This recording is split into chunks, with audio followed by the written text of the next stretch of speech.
Hello all welcome back to our channel. ఇవాల్టి వీడియోలో ఎప్పుడు చేసుకునే విధంగా కాకుండా పిజ్జాని చేత్తో పిండి కలపాల్సిన పనే లేకుండా ఒక డిఫరెంట్ ప్రాసెస్లో అయితే చేసుకోబోతున్నాం పిజ్జాని. పిజ్జా కోసం బయట షాపుల్లో వేలకు వేలు ఖర్చు పెట్టక్కర్లేదండి, ఇంట్లోనే ఈజీగా ప్రిపేర్ చేసేసుకోవచ్చు. అయితే కొన్ని ముఖ్యమైన టిప్స్ ఫాలో అవుతూ చేస్తే ఎగ్జాక్ట్గా మనకి బయట అమ్మే పిజ్జా అలానే ఇంట్లో కూడా ప్రిపేర్ చేసేసుకోవచ్చు. ఈ పిజ్జాకైతే మనము తయారు చేసుకునే పిండి అయితే లిక్విడ్ డో అనమాట. అంటే నార్మల్‌గా మనం పిండి కలుపుకుంటాం కదండీ! ఆ విధంగా కాకుండా ఇది లిక్విడ్‌గా ఉంటుందన్నమాట పిండి. సో, వీడియో ఎక్కడ స్కిప్ చేయకుండా లాస్ట్ దాకా చూసేయండి.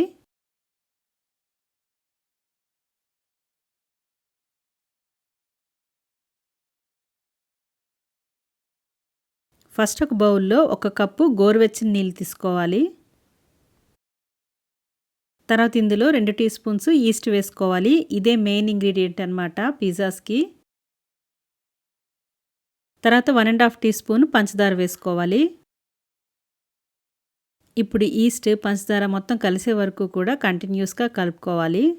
ఇక్కడ చూస్తున్నారు కదా, కంప్లీట్‌గా ఇలాగ మొత్తం పంచదార, ఈస్ట్ అంతా కూడా బాగా కలిసిపోవాలన్నమాట.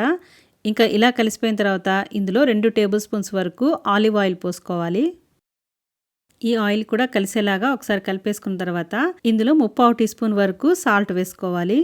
తర్వాత ఇందులో 2 కప్పులు మైదా వేసుకోవాలి. ఇంక ఇదంతా కూడా కలిసేలాగా బాగా కలుపుకోవాలి. ఇక్కడ మనం చేసుకునేది నార్మల్‌గా పిండి కలుపుకునే విధంగా కాకుండా లిక్విడ్ డౌ అనమాట. సో, ఇలాగా జారుగానే ఉంటుంది. సో, గరిటెతోనే ఇలా కలిపేసుకోవాలి మొత్తం కూడా. ఇలాగా కంటిన్యూయస్‌గా బీట్ చేసుకుంటూ బాగా కలుపుకోవాలి. పిండిని ఎంత స్మూత్‌గా కలుపుకుంటే మనకి పిజ్జాలు అంత బా వస్తుందనమాట. సో, ఈ కలుపుకునే ప్రాసెస్ అయితే కొంచెం సేపు టైమే పడుతుంది.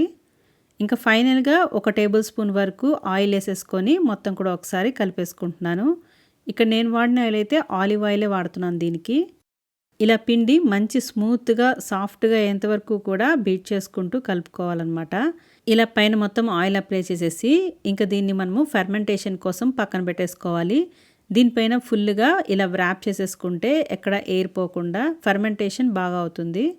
సో, మొత్తం కూడా ఇలా కవర్ చేసేసి దీన్ని గంట నుంచి 2 గంటల వరకు కూడా ఫెర్మెంటేషన్‌కి పక్కన పెట్టేసుకోవాలి. మనకి కలిపి పెట్టుకున్న పిండి అయితే డబుల్ సైజ్ అయ్యే వరకు కూడా ఫెర్మెంటేషన్ చేయాలి. సో, 1 ½ అవర్ తర్వాత మళ్ళీ తీసి దీన్ని మొత్తం కూడా ఒకసారి బాగా కలుపుకోవాలి. ఇక్కడ ఒక విషయం అయితే గుర్తుపెట్టుకోవాలి. మనం కలిపి పెట్టుకున్న పిండి ఫెర్మెంటేషన్ కంప్లీట్‌గా అయితేనే పిజ్జాలు సాఫ్ట్‌గా వస్తుందనమాట. సో, గంట నుంచి 2 గంటల వరకు పడుతుంది దానికి టైం అయితే. అలాగే పిండి కూడా బాగా స్మూత్‌గా ఇలా కలుపుకోవాలనమాట. సో, మొత్తం కూడా బీట్ చేసుకొని మళ్ళీ ఒకసారి బాగా కలిపేసుకోవాలి. ఇక్కడ నేను కలుపుకున్న పిండిని అయితే 2 పిజ్జాలు చేసుకుంటున్నాననమాట, హాఫ్ పోర్షను. దీనికోసము పిజ్జా ట్రే తీసుకొని దానికి ఫస్ట్ అయితే ఫుల్‌గా ఆయిల్ అప్లై చేసేసుకొని తర్వాత కొద్దిగా పొడి పిండిని కూడా అలా చల్లేసుకోవాలి. ఇలా మొత్తం కూడా నూనె రాసుకొని రెడీ చేసి పెట్టుకోవాలి ప్లేట్స్‌ని. తర్వాత ఇందులో మనం కలిపి పెట్టుకున్న పిండిని హాఫ్ పోర్షన్ ఏసుకుంటున్నాను. తర్వాత చేతికి కొద్దిగా నూనె అప్లై చేసుకొని మొత్తం కూడా ఇలా రౌండ్‌గా చేసుకోవాలి ఫ్లాట్‌గా. ఇలా పిండి మొత్తం కూడా రౌండ్‌గా ట్రే ఫుల్‌గా కూడా నీట్‌గా పరుచుకోవాలి. ఇలా ఈవెన్‌గా, ఫ్లాట్‌గా మొత్తం ట్రే అంతా ఫిల్ చేసుకోవాలి. ఇలా ఫ్లాట్‌గా చేసేసుకున్న తర్వాత దీని మీద మూత పెట్టి ఒక 20-30 మినిట్స్ వరకు రెస్ట్ ఇచ్చేసేయాలి. ఒక 30 మినిట్స్ తర్వాత మూత తీసి దీని పిజ్జా సాస్‌ని అప్లై చేసుకోవాలి. ఇలా అక్కడక్కడ వేసుకొని మొత్తం కూడా ఈవెన్‌గా స్ప్రెడ్ చేసుకోవాలి. ఈ పిజ్జా సాస్ అయితే మనకి బయట మార్కెట్‌లో అవైలబుల్‌గా ఉంటుంది. లేదంటే ఇంట్లో కూడా హోమ్‌మేడ్‌గా ప్రిపేర్ చేసుకోవచ్చు. మీకు కావాలంటే కామెంట్ చేయండి, నేను రెసిపీ పోస్ట్ చేస్తాను. ఇలా మొత్తం కూడా స్ప్రెడ్ చేసేసుకోవాలి ఈవెన్‌గా. ఇప్పుడు దీన్ని 250 డిగ్రీస్‌లో ప్రీహీట్ చేసి పెట్టుకున్న ఓటీజీలో 250 డిగ్రీస్‌లో 10 మినిట్స్ వరకు బేక్ చేసి తీసుకోవాలి.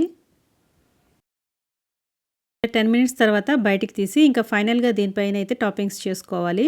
ముందుగా అయితే మోజరెల్లా చీజ్‌ని మొత్తం కూడా ఇలాగా స్ప్రెడ్ చేసేసుకుంటున్నాను. వీడియో చూస్తున్న వాళ్ళు ఒక లైకో, డిస్‌లైకో, కమెంటో చేస్తే ఇలాంటి మరిన్ని వీడియోలు చేయాలనే ఇంట్రెస్ట్ అయితే మాకొస్తుంది. అంతేకాకుండా మా వీడియోల గురించిన ఒపీనియన్ ఏంటనేది కూడా మాకు తెలుస్తుంది. సో, లైకో, డిస్‌లైకో, కమెంటో చేసేసారా మరి? తర్వాత దీనిపైన కట్ చేసి పెట్టుకున్న క్యాప్సికమ్ పీసెస్‌ని పెట్టుకుంటున్నాను. అలాగే ఈ సీజనింగ్ అనేది మన ఇష్టం అనమాట. మన దగ్గర అవైలబుల్‌గా ఉన్న వెజిటబుల్స్ ఏదన్నా కూడా యాడ్ చేసుకోవచ్చు. అలాగే నేను కొద్దిగా కార్న్‌ని కూడా యాడ్ చేసుకుంటున్నాను. మీ దగ్గర క్యాప్సికమ్ కలర్స్ ఉన్నా కూడా యాడ్ చేసుకోవచ్చు. ఇంకా టమాటో, ఆనియన్ అది మీ విష్ అనమాట. ఇంకా నేనైతే పన్నీర్ క్యూబ్స్‌ని యాడ్ చేసుకుంటున్నాను. పన్నీర్‌లో కొద్దిగా ఉప్పు, కారం, కొద్దిగా ఆయిల్ కలుపుకొని నేను మిక్స్ చేసేసి దాన్ని కూడా దీనిపైన వేసుకుంటున్నాను. ఇలా మొత్తం కూడా నీట్‌గా అరేంజ్ చేసేసుకున్న తర్వాత దీనిపైన కొద్దిగా ఆరిగానో చల్లుకుంటున్నాను. ఇది మనకి పిజ్జాకి మంచి ఫ్లేవర్‌ని అయితే ఇస్తుంది. సో, ఇలా కొద్దిగా స్ప్రెడ్ చేసేసుకోవాలి. ఇంకా ఫైనల్‌గా మరి కొంచెం చీజ్ అయితే పైనుంచి యాడ్ చేసుకుంటే ఎక్స్ట్రా చీజీగా ఉంటుంది. ఇలా మొత్తం కూడా స్ప్రెడ్ చేసేసుకున్న తర్వాత పైనుంచి ఒక టేబుల్ స్పూన్ వరకు ఆయిల్‌ని ఇలా అప్లై చేసేసుకుంటున్నాను. అంతేనండి, దీన్ని ఇంకా మనము బేక్ చేసేసుకోవటమే. 250 డిగ్రీస్‌లో ప్రీహీట్ చేసుకున్న ఓటీజీలో ఒక 7-10 మినిట్స్ వరకు బేక్ చేసి తీసుకోవాలి. అంతేనండి, పిజ్జా అయితే రెడీ అయిపోయింది. దీన్ని మనము డిమోల్డ్ చేసేసుకోవాలి ప్లేట్ నుంచి. ముందుగా ఆయిల్ అప్లై చేసాం కాబట్టి ప్లేట్ నుంచి ఈజీగా వచ్చేస్తుంది. ఇలా జాగ్రత్తగా డిమోల్డ్ చేసేసుకొని దీన్ని ఇంకా మనము పీసెస్‌లా కట్ చేసుకొని సర్వ్ చేసుకోవటమేనండి. అంతేనండి, వేడి వేడిగా జ్యూసీగా పిజ్జాస్ అయితే రెడీ అయిపోయింది. ఈ పిజ్జాస్‌కి మెయిన్ థింగ్ ఏంటంటే ఫెర్మెంటేషన్ అనమాట. ఫెర్మెంటేషన్ బాగా అయితేనే పిజ్జా సాఫ్ట్‌గా వస్తుందనమాట. సో, ఆ ఒక్క విషయం మటుకు గుర్తుపెట్టుకోండి. సో, ఇంకా మనం దీన్ని ఇంకా సర్వ్ చేసుకోవడమే. చూడండి ఎంత టెంప్టింగ్‌గా ఉందో పిజ్జాస్ అయితే. వీడియో నచ్చితే వీడియోని లైక్ చేయండి. అలాగే నచ్చకపోతే డిస్లైక్ చేయండి. మీ ఒపీనియన్‌ని కామెంట్ సెక్షన్‌లో చెప్పండి.